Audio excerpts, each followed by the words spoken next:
Jaya Gopi Jana Vallabha Girivardhari Yasoda Nandana Vajrana Ranjana Yasoda Nandana Vajrana Ranjana Yamuna Tiyara Panachari Yamuna Tiyara Panachari Hare Krishna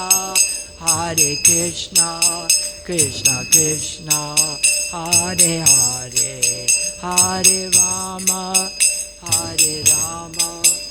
Rama Rama Hare Hare Hare Krishna Krishna Krishna Hare Hare Hare Rama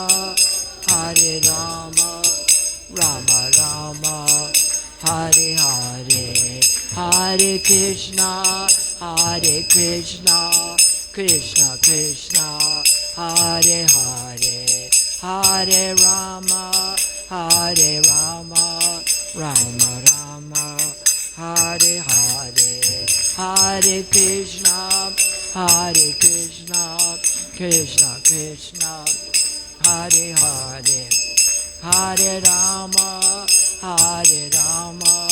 Rama Rama Hare Hare.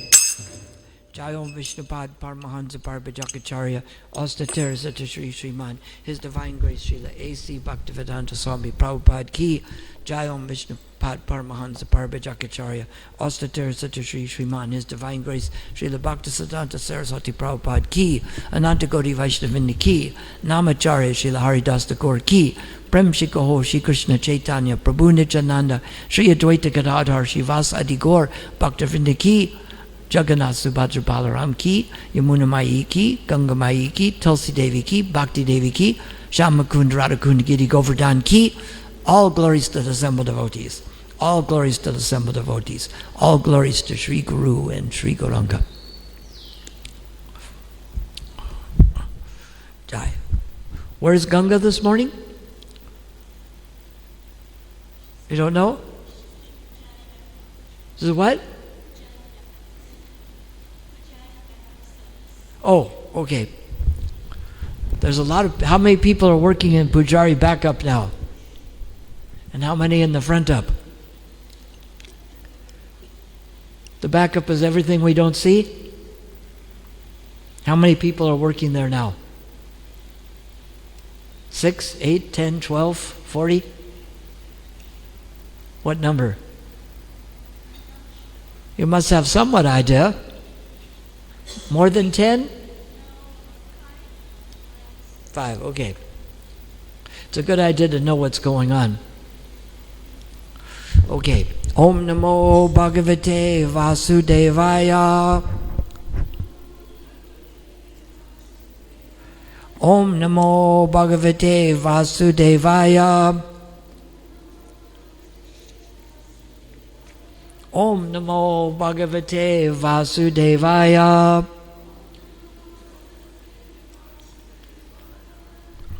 Okay, so we're reading from the Srimad Bhagavatam, Canto 4, Chapter 8, Text 82. You have that on the sheets? What are the first words? Okay, good. Shri Bhagavan Uvacha Ma Vaishta Balam Tapaso Duratyayan Nivartayishe Pratiyata Svadama Yato Hi Vai Prana Niroda Asit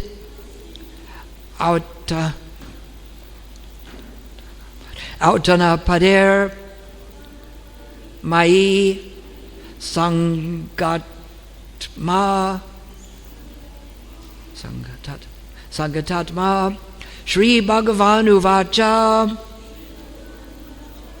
Ma Bhashta Balam Tapaso Duratyayan Nivartayasye pratiyatasvadamna dhamma. Yato hiva prana nirodo asid.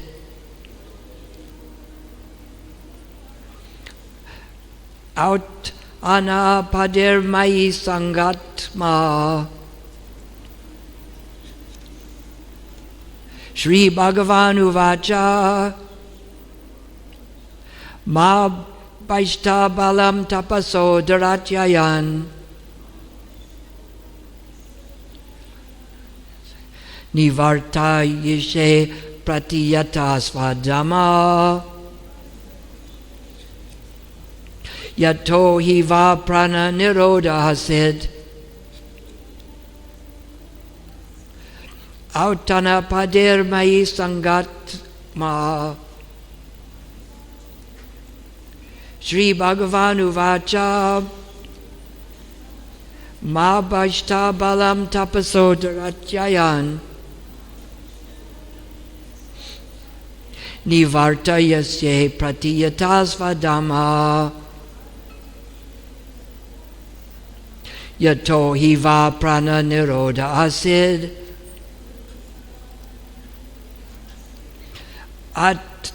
Atana padir mai sangatma. Repeat.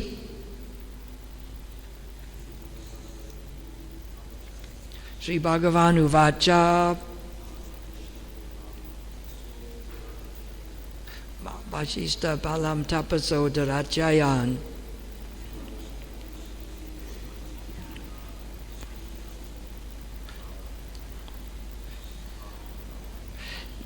Nivartaya yise pratiyatasvadama. Yato hiva prana niroda asid.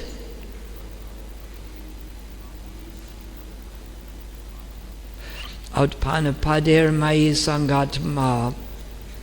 Ladies, not all at once.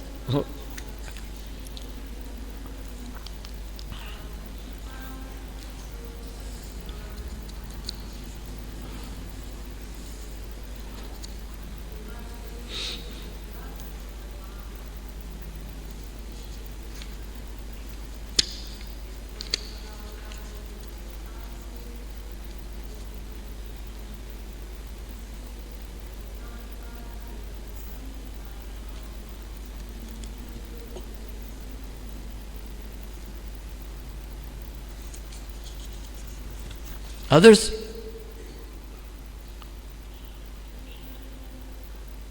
Sri Bhagavan uvacha. Ma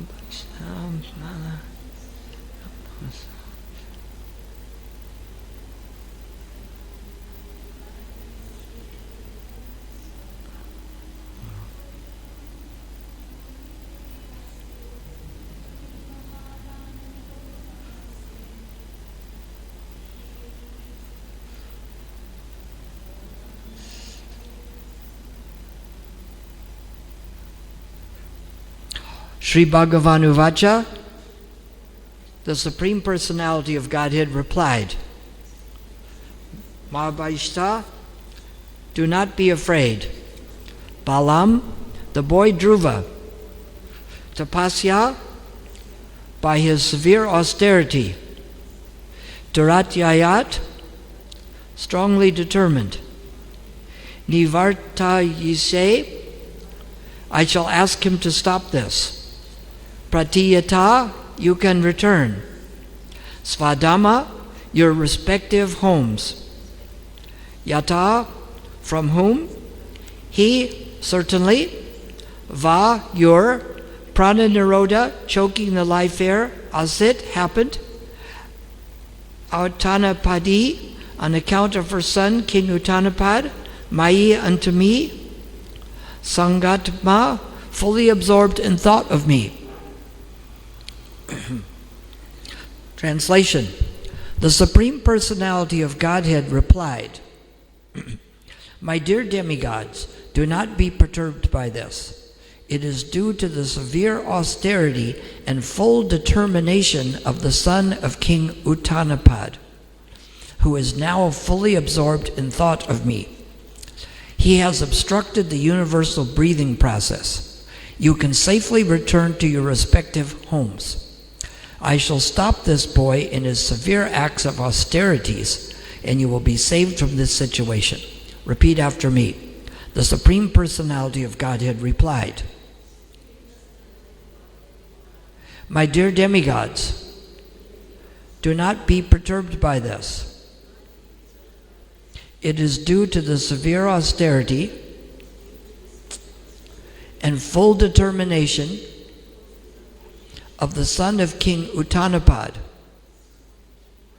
who is now fully absorbed in thought of me. He has obstructed the universal breathing process. You can safely return to your respective homes. I shall stop this boy in his severe acts of austerities, and you will be saved from this situation. Purport by His Divine Grace A.C. Bhaktivedanta Swami Srila Prabhupada. Here, one word, Sagatma, is misinterpreted by the Mayavadi philosophers who say that the self of Dhruva Maharaj became one with the Supreme Self, the personality of Godhead. The Mayavadi philosophers want to prove by this word that the supersoul and the individual soul become united in this way, and that after such unification, the individual soul has no separate existence. But here it is clearly said by the Supreme Lord that Dhruva Maharaj was so absorbed in meditation on the thought of the Supreme Personality of Godhead that he himself, the universal consciousness, was attracted to Dhruva. In order to please the demigods, he wanted to go himself to Dhruva Maharaj to stop him from this severe austerity. The Mayavadi philosophers' conclusion that the Supreme Soul and the individual soul become united is not supported by this statement. Rather, the Supersoul, the personality of Godhead, wanted to stop Dhruva Maharaj from this severe austerity. By pleasing the Supreme Personality of Godhead, one pleases everyone. Just as by watering the root of a tree, one satisfies every branch, twig, and leaf of the tree. If you can attract the Supreme Personality of Godhead, one naturally attracts the whole universe, because Krishna is the supreme cause of the universe. All the demigods were afraid of being totally vanquished by suffocation, but the personality of Godhead assured them that Dhruva Maharaj was a great devotee of the Lord and was not about to annihilate everyone in the universe. A devotee is never envious of other living entities. So there's so many things here. Who is speaking this verse? Is it Dhruva Maharaj or Narada Muni? Who's speaking the verse? What are the first words? What? Yes, the Supreme Personality of Godhead said. So this is spoken by Krishna to the demigods. He's telling them not to be perturbed by this severe austerity and full determination. What does determination mean? Can someone explain what determination is? In what? Is fixed in one purpose, but what does also determination mean? It's like in the court, they say they have a determination. It's like a sentencing. And it determines means that they've thought it over. Like Sankhya philosophy means counting, to decide what is the value. So determination means that one by calculation has determined that this is the best course to do. Determination without knowledge is not real determination. Determination means that I have decided that this is the best path for me. It means that you've made a decision to pursue the path that you're pursuing. It means that you've used the evidence to determine. Like if there's a problem with the electricity, you look at it and you determine that the problem is in the wiring here. So by looking it over, they've determined it. And the determination comes from by gathering the evidence and making a decision. Because if we just do something without making a decision, it's just like some people follow the regulative principles or chant. But at the time of initiation, we take a vow to do this, correct? So if somebody can't live up to the vows, they quit? Is that the course? No. Best to do them all, but if not, you live up to them the best you can. It's not the best course of action, but we should always keep the path of pure devotion as our determined goal that we've determined. That's where we want to be, even if we're not there yet. We find many devotees give up because they're not as perfect as they'd like to be. Who's as perfect as they'd like to be? Anybody listening out there in cyberspace? They say 100 people listen to the class. Maybe not all at once, but it's going out now? Yes? And who's listening? Can we tell? You can go back and find out, right? So that is what the determination means, that we need to determine what we are going to do. It's like I added up where I would go next. Am I supposed to go back to America or go to Mayapur? And I determined that in Mayapur, there is the ISKCON Leadership Sangha to attend to. There is a helping with the Temple of Vedic Planetarium, which is a major project. They spent $75 million already, and they need another 30 just to complete the temple. And then they're going to need more to complete the planetarium and the gardening outside.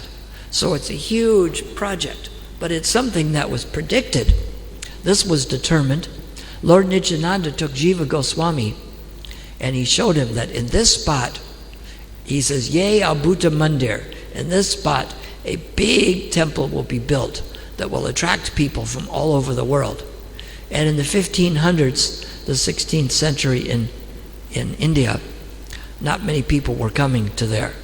I think the Mughals had invaded and the Mongols before that, but people weren't coming from Europe and America.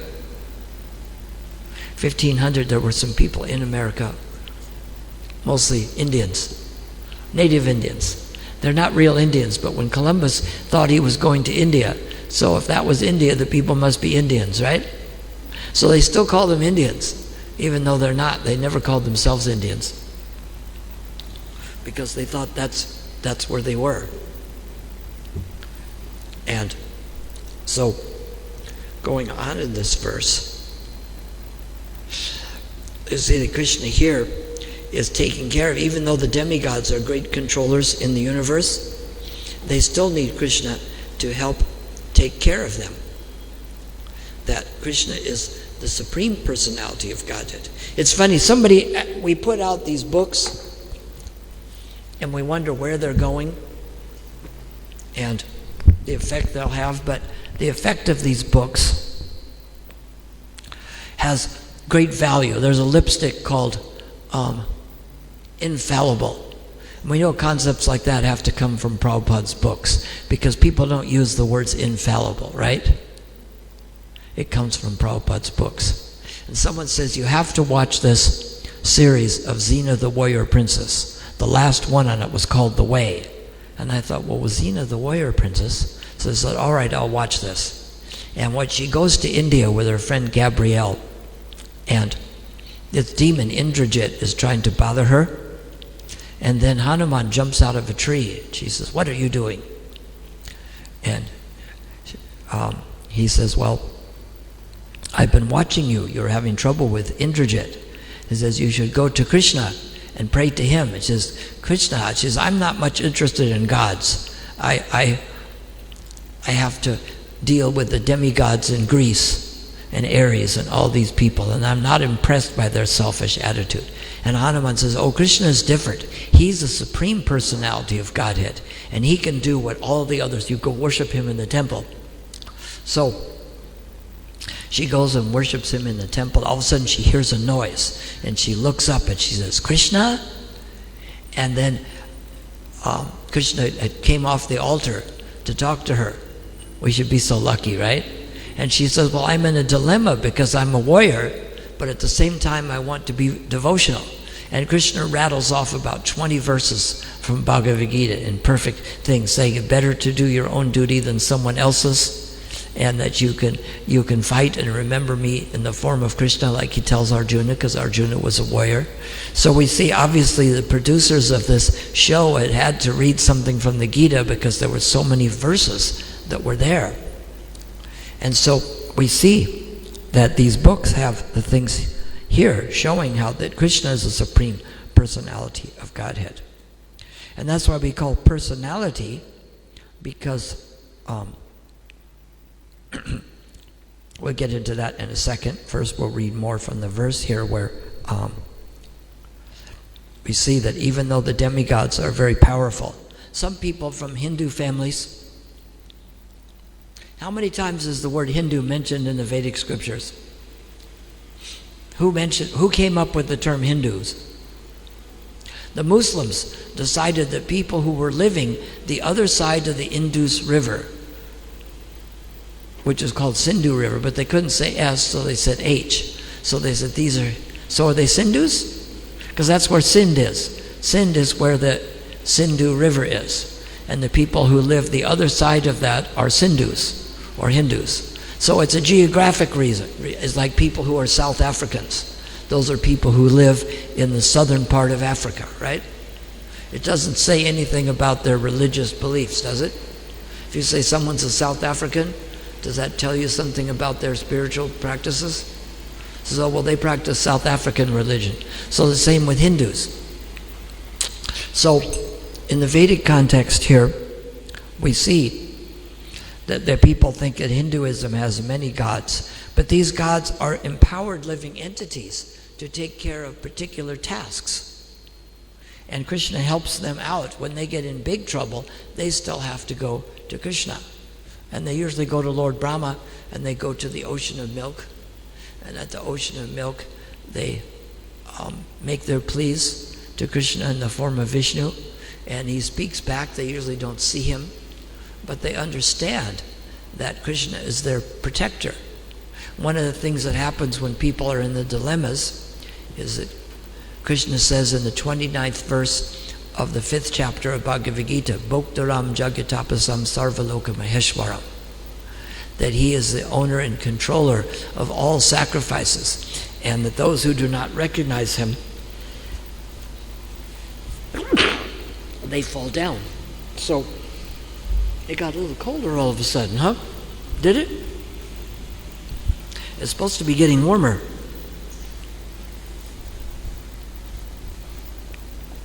So, Prabhupada says that this is the peace formula, that we are suffering, that we have forgotten. Krishna is the supreme controller, Krishna is the supreme friend, and Krishna is the supreme enjoyer. And fortunately, the demigods realized it here, that when we get into trouble, do we go into our mind and speculate all kinds of more problems than solutions? Or do we remember that Krishna is the supreme controller, and Krishna is our supreme friend, he can help us out, and Krishna is the supreme joyer. All things are meant for to sacrifice to him. This is what we should be taking care of, is as the demigods did. When things got difficult, they went to Krishna. And this is what the residents of Vrindavan do. Even though they quite often forget Krishna's God, when something really goes on wrong, they call out to Krishna to save them. So these ideas kind of come and go. First, Krishna is just their friend, but when they really need someone to protect them, they call out to Krishna, even though he's just a child. There's that series that was on the TV in India. You can see it on the Little Krishna, it's called. And it shows how Krishna can be God and just be a cowherd boy. And he can do both things simultaneously. That's a pretty good trick, isn't it? How Krishna does that. That's what makes it so special. It's one thing if he's a cowherd boy, or it's one thing if he's God. But if he's God, but he acts like a cowherd boy just to have intimate relationship with his friends, then it makes it even more special. So these special pastimes of God show that the living entity is a part and parcel of God. The parcel means that it is part because it belongs to God, but a parcel means that it still has a separate existence. Krishna says in the 12th verse of the second chapter of Bhagavad Gita, that never was there a time when I did not exist, nor you, nor all of these kings here on the battlefield. So the soul is eternal, Krishna is eternal, all of us are eternal. We may change our bodies, but we are eternal, always existing. So this means that we do not merge. Some of the people merge into the effulgence of God, but it is kind of like when the green bird goes in the green tree. It looks like he's gone. Like sometimes we see even the brown birds, they go in the tree, it looks like they're gone. Do they become a part of the tree? Or if you shake the tree, they'll fly out. Or they'll drop something on you don't want dropped on you. Right? They do a lot of droppings around here, don't they? They have to clean up after. You may not see them in the tree, but they still drop things out of the tree, don't they? Yes? You see it on the ground? And you hear the chirping, but you don't see them. So the same way, the soul may merge into this effulgence, but he doesn't lose his existence. Just like water, the rivers may merge into the ocean, but the molecules of water can again become evaporated by the sun and taken out of the water. They're mixed together, just like they say, you know what the difference in societies between a melting pot and a salad bowl is? Is South Africa more like a melting pot or a salad bowl? What would you say? Is it a melting pot or a salad bowl? The way that society is here. It's a salad bowl. You know why that's true? A melting pot means kind of more like America. The English and the French and the Dutch and the different people, even people from Africa, they get together and they more or less do the same things. Whereas like in South Africa, you have different people, but Indians are very different from Afrikaners and English, and each tribe still has their own tribe. The Zulus consider themselves different from Xhosas as from Sotho and Swana and Vendas and whatever else, yes? So it's like the salad bowl, because they're all still in the same place, but they haven't changed their identity. They haven't merged into what's a South African person that has no particular identity, correct? They're all South Africans, but they have their separate existence. It doesn't mean that to be a South African means one particular thing.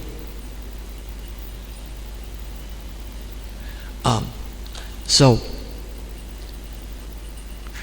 this is the difference between the salad bowl and the melting pot.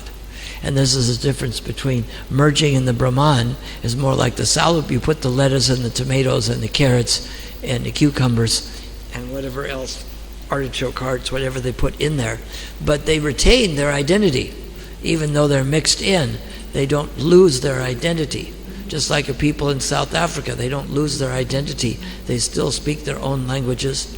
So the same way, when one merges into this Brahman, they're really just surrounded by it. Just like the green bird goes in the green tree, he doesn't become a part of this tree. But the impersonalistic philosophy wants to become one with God, which means they lack the devotion. They don't want to serve God, they want to become God. They're meditating, saying, I'm going to merge into the white light.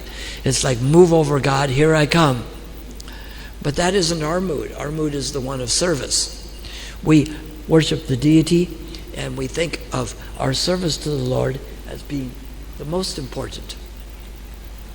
And that is why rather than meditating on the white light, we have the Mangal Artik in the morning, where we have a picture of the white light, or do we have a deities? Which one is it? When we open the altar, is there the deities of Radha and Krishna, or is there a big sign that says Om? Which one? You know, some temples have an Om there, right? Yes? Which one has an Om? Which one? I can't hear. Which ones? The which Brahma Kumaris? They have Om there.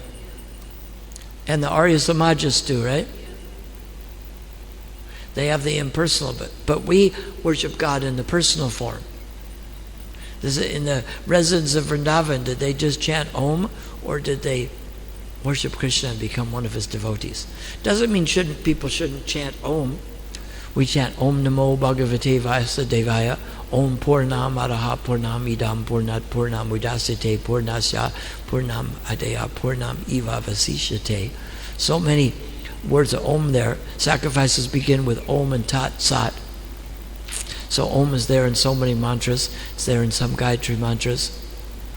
But Om, we don't worship Om as the sound vibration of Krishna playing the flute. So they're connected. But when we open our altar, we see Radha and Krishna here, not just the Om. The Brahma Kumaris are here in South Africa. Where's I think they have a place in Bali, Indonesia too. And in places in India. Were you in the Brahma Kumaris or you just went to their temple? Yes? Where is it? And as the ladies, they wear yellow, yes? They wear yellow? What? White or yellow? So anyway, we'll move on from there.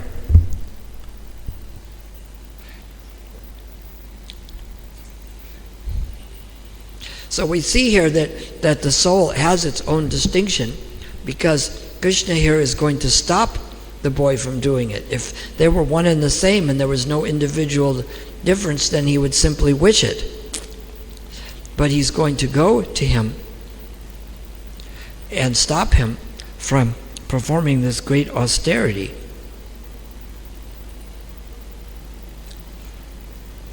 And the fact that he wanted to stop him from the sacrifice shows that there is some individual difference.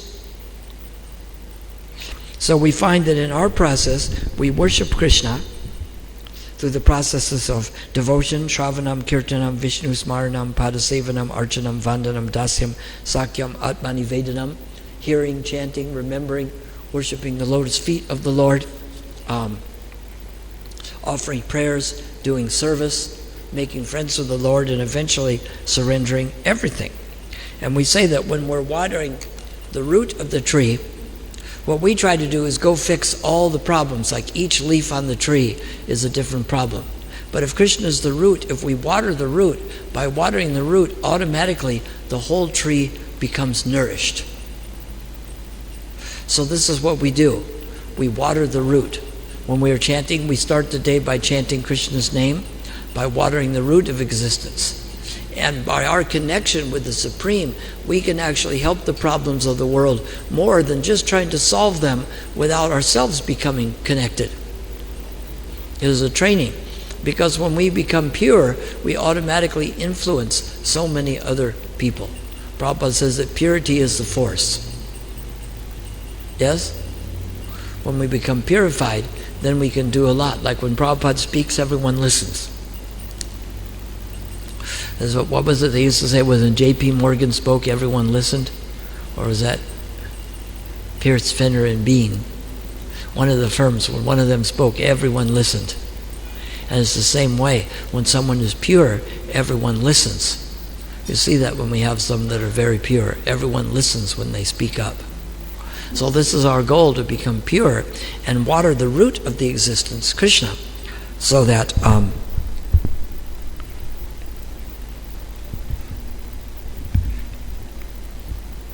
if one attracts the Supreme Personality of Godhead, he attracts the whole universe, because Krishna is the supreme cause of the universe.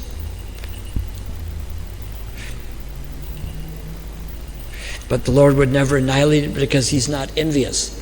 This is the first quality of becoming a devotee, not envious. Krishna says this in the 12th chapter of Bhagavad Gita, entitled Devotional Service. He says, one who is not envious, but a kind friend to all living entities, who does not think himself a proprietor, who is equal to, who's a kind friend to all living entities, who is equal in happiness and distress, he's always satisfied. He's not attached to any particular activity. Such a person becomes very dear to Krishna. So by becoming dear to Krishna, and the first one is not being envious of all living entities, but being a kind friend. Because if we're envious, we can't be a friend. And if we're a friend, we can't be envious. And we're proprietor because we don't own anything. Because when we die, we only take 25% of what we own with us. Is it that, or do they get 40% in South Africa? Depends on what? Your bribe. So you can bribe someone so that you can take part of it with you when you die? Is that it? Can you? Do they have bribes in South Africa? They say the corruption is the biggest crime, or is home invasion the biggest crime? Which one? So when they say there's crimes, that includes corruption every time it happens? They say that crime has increased by 9% in the last year.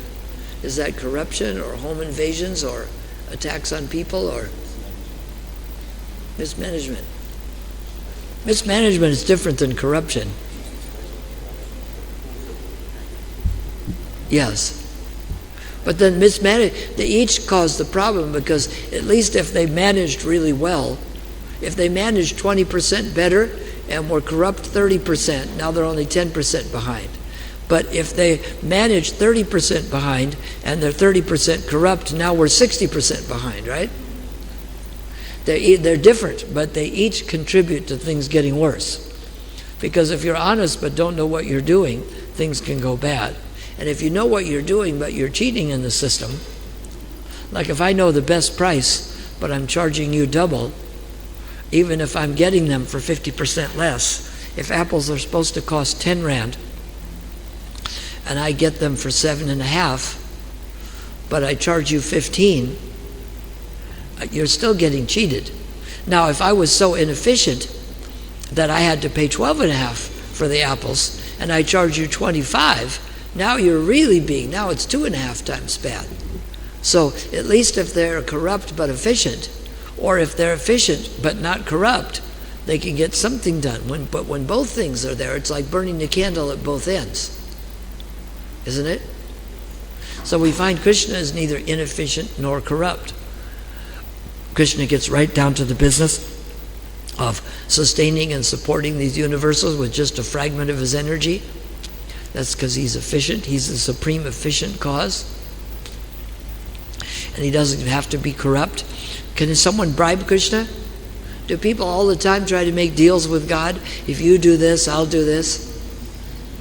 It's like, see, the other thing with Prabhupada's books must have gotten out because the comedian George Carlin says, what's the use of being God if you don't know what to do?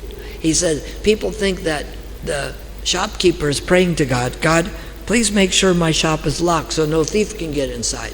And the thief is praying, please God, make sure the shop is unlocked so that I can get in and steal something. So, in other words, God becomes confused by conflicting prayers and doesn't know what to do? Or does God already know what to do? Is he the supreme efficient cause of all things?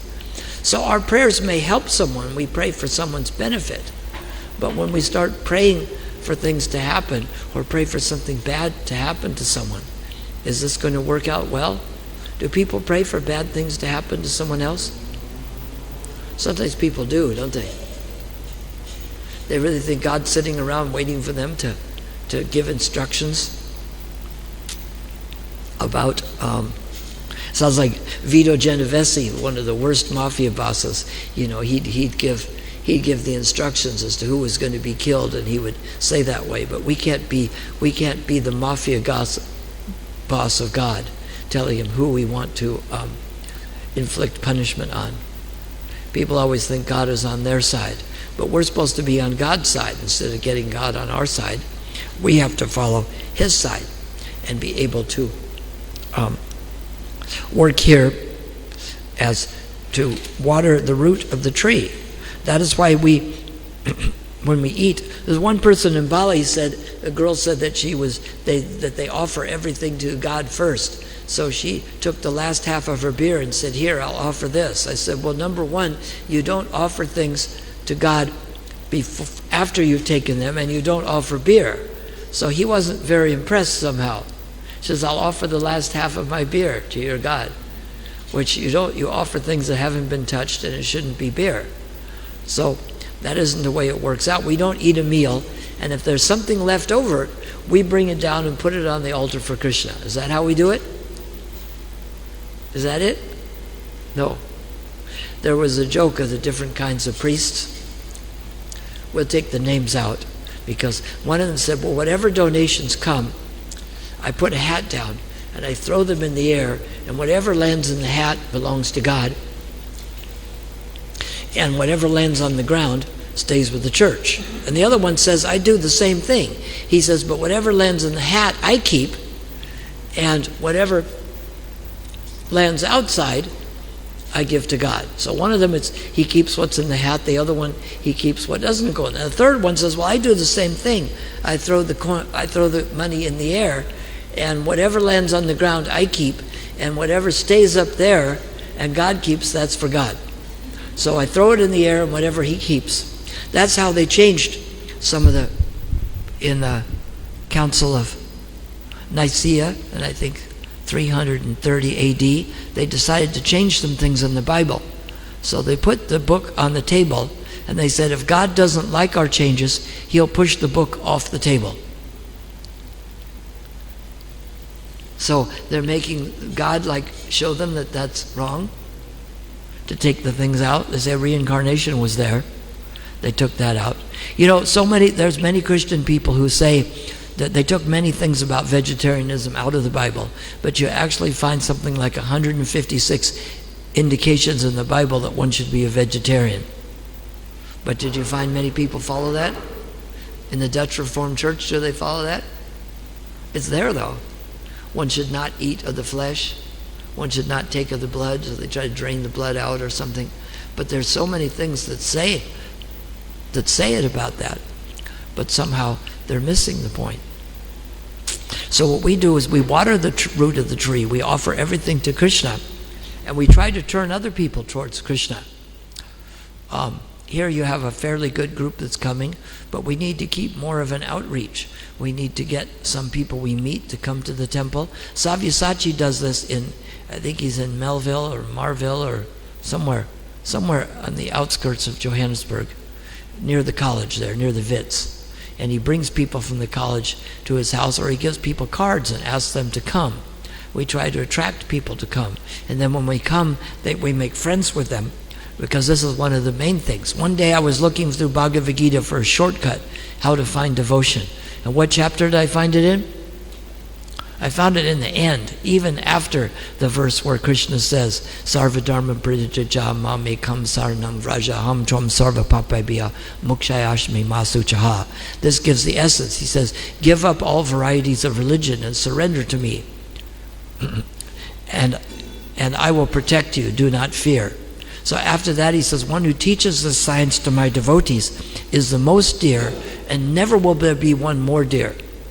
So we should have to learn something about the science of Bhagavad Gita and Srimad Bhagavatam and try to teach it to them.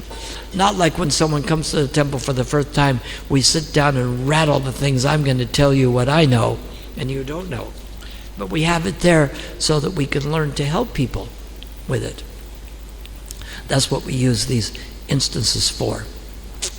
So are there any questions or comments there? Nothing? All right, we'll end there. Jai. All glories to Srimad Bhagavatam. Next time we start chapter 9.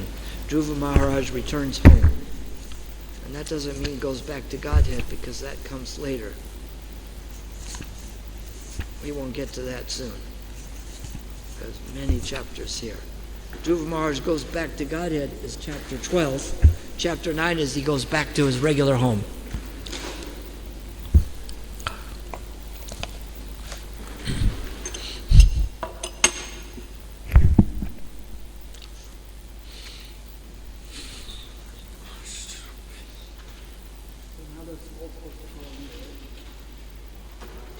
Yes, that's what I tell them. I put that out on the internet. If there's any issues, you call Nikunja up.